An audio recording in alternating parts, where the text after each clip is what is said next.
Uskup Amboina minta TNI Polri perkuat fungsi intelijen.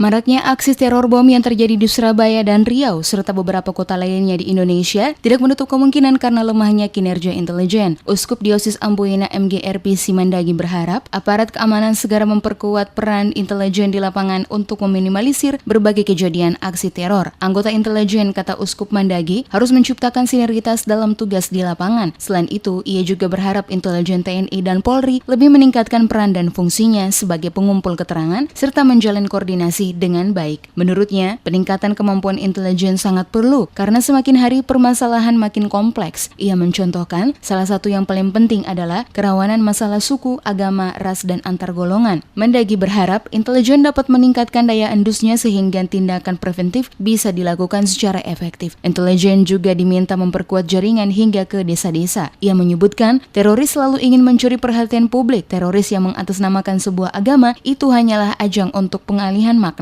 Seluruh aparat penegak hukum perlu melakukan langkah-langkah proaktif pencegahan. Aparat keamanan tidak boleh membiarkan ancaman sekecil apapun karena dapat memperbesar jika terlambat ditangani. Uskup juga meminta agar revisi Undang-Undang Nomor 15 Tahun 2013 tentang pemberantasan tindak pidana terorisme dipercepat. Ia menganggap perlu ada tindakan hukum terhadap proses persiapan seorang teroris sebelum melancarkan aksinya. Setidaknya ada 3 upaya untuk mengatasi terorisme, yaitu pencegahan, penindakan, dan rehabilitasi. Oleh karena masalah pencegahan perlu dilakukan.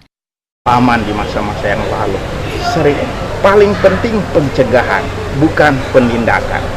Kalau penindakan terlalu banyak duit yang perlu, pencegahan tidak terlalu. Dan peran daripada intelijen sangat penting.